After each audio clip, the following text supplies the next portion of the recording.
Remember, in June, Iran fired roughly 500 missiles over 12 days. If conflict erupts again, Tehran basically plans to launch 2,000 at once. On the Pentagon's updated threat assessment for 2026, Iran occupies a position that would have seemed absurd 2 decades ago. It sits above Russia in certain regional scenarios, above North Korea in immediate capability to disrupt global commerce, rated as the primary state threat in the Middle East theater. 600,000 active troops, over 3,000 ballistic missiles, and an estimated 30,000 proxy fighters spread across 4 countries. This is the military force structure of a nation that cannot defeat the United States in conventional war, but has spent 40 years ensuring the United States cannot defeat it cleanly either. Here's where America's technological and financial edge actually disappears. The Manpower Reality A&D Doctrinal Foundation. Iran fields approximately 600,000 active-duty military personnel split between 2 parallel command structures that often compete for resources and prestige. The Artesh, or Regular Armed Forces, comprises around 350,000 personnel organized into conventional Army, Navy, and Air Force branches operating under traditional military doctrine.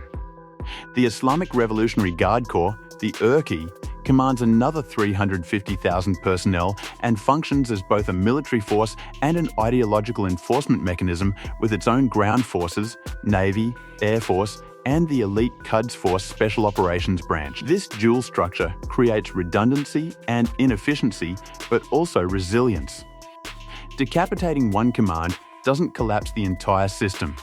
And the IRGC's parallel intelligence and logistics networks mean Iran can continue military operations even if conventional command and control is degraded or destroyed.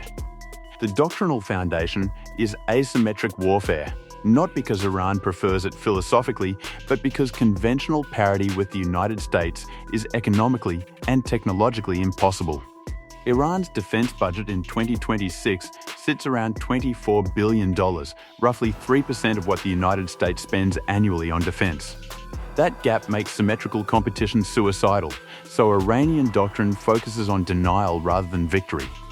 The goal is not to defeat American forces in battle, but to make any American military action so costly in blood, treasure, and political capital that decision-makers in Washington decide the objective isn't worth the price. This doctrine shapes every major procurement and training decision. The ballistic missile arsenal that changes calculations. Iran possesses the largest and most diverse ballistic missile arsenal in the Middle East, with estimates ranging from 3,000 to over 5,000 missiles of various ranges and capabilities. This isn't a recent development, but the result of sustained investment going back to the Iran-Iraq War in the 1980s, when Saddam Hussein's Scud missile attacks on Iranian cities convinced Tehran that long-range strike capability was a strategic necessity. The Shahab-3 medium-range ballistic missile, derived from North Korean Nodong technology, can reach targets up to 1,300 kilometers away with a 1-ton warhead, putting Israel, Saudi Arabia, and American bases across the Gulf within range. The Sejjil, a solid fuel missile that's harder to detect and faster to launch than liquid fuel variants, extends that range to 2,000 kilometers and demonstrates Iran's advancing domestic production capabilities. The Khorramshahr missile, named after a city Iraq captured during the war, reaches 1,800 kilometers and carries a warhead weighing up to 1,800 kilograms, making it capable of delivering significant conventional damage or, theoretically, a nuclear payload if Iran ever crosses that threshold. The Kheibar Shekan, which translates to Kheibar Buster, referencing a 7th century Islamic battle, is a newer solid fuel design with improved accuracy reaching 1,500 kilometers. Then there's the Fattah-1, Iran's claimed hypersonic glide vehicle that Tehran says reaches speeds between Mach 13 and Mach 15 during its terminal phase. Western analysts remain skeptical about whether the Fattah-1 qualifies as a true hypersonic weapon by the standards applied to American, Russian, or Chinese systems. But even if Iran's claims are exaggerated and the actual performance is closer to Mach 8 or 9, that's still fast enough to complicate interception significantly. Hypersonic speeds compress decision timelines for defenders, reduce the engagement envelope for existing missile defense systems, and increase the kinetic energy of impact even without explosive warheads. Air defense systems that complicate American air superiority. Iran's integrated air defense system, while not comparable to Russian or Chinese networks in sophistication, is layered, redundant, and designed specifically to counter American tactical air power. The backbone is a mix of aging systems acquired before the 1979 revolution, equipment purchased from Russia and China over the past 2 decades, and increasingly capable domestically produced systems that demonstrate Iran's growing defense industrial base. The Bavar 373, Iran's domestically designed long-range air defense system, entered service in 2019 and represents a significant leap in indigenous capability. Iran claims it's comparable to the Russian S-300 system in range and effectiveness, capable of tracking multiple targets simultaneously and engaging aircraft at ranges exceeding 200 kilometers. Western assessments are more conservative, but acknowledge the Bavar 373 represents a genuine threat to non-stealth aircraft operating at medium to high altitudes. Iran also operates S-300 PMU-2 systems purchased from Russia before international sanctions tightened, providing overlapping coverage of critical facilities like the Natanz and Fordow nuclear sites. These Russian systems are integrated with Iranian early warning radars and command networks, creating a layered defense that forces American strike aircraft to either fly very low where they're vulnerable to short-range systems and man-portable missiles, or stay high where long-range SAMs can engage them.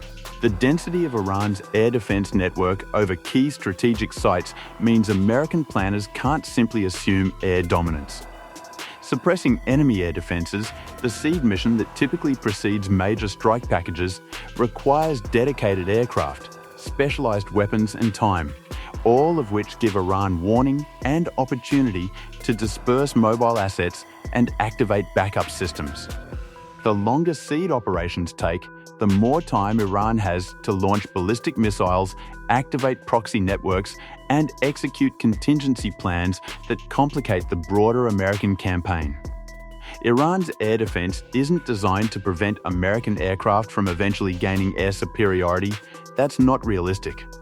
It's designed to make achieving air superiority expensive enough in terms of aircraft losses, pilot casualties, and mission time that American commanders have to weigh whether specific targets are worth the cost.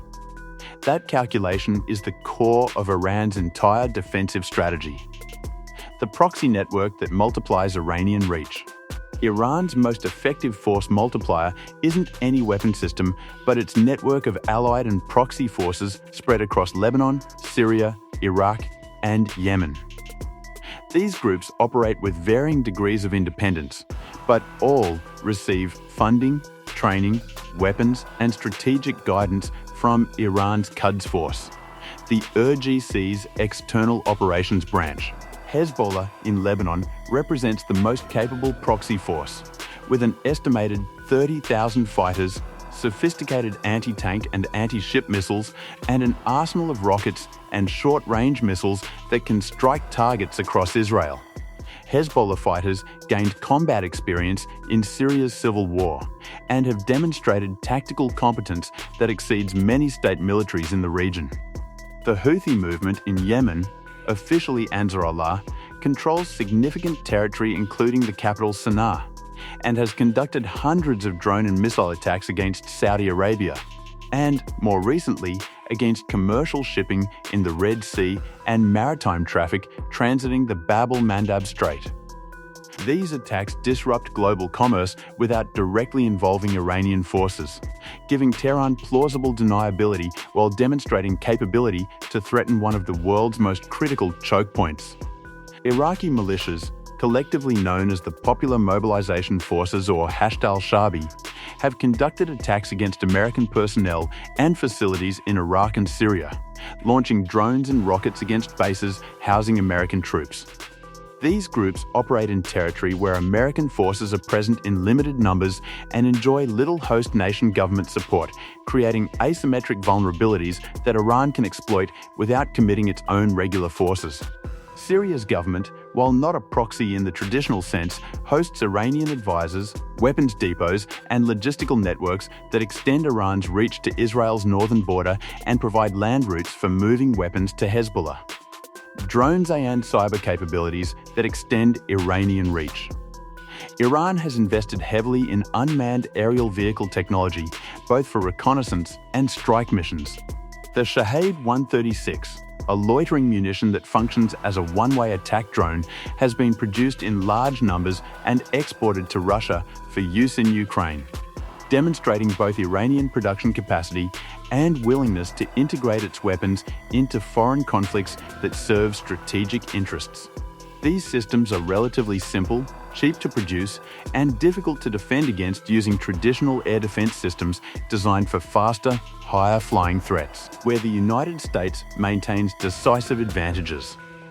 Despite Iran's investments in asymmetric capabilities, the United States maintains overwhelming advantages in domains that matter for sustained high-intensity conflict.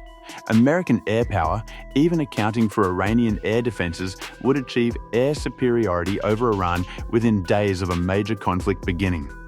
The US Air Force and Navy operate fifth-generation stealth fighters, advanced electronic warfare systems, precision-guided munitions, and intelligence, surveillance, and reconnaissance capabilities that Iran cannot match or effectively counter.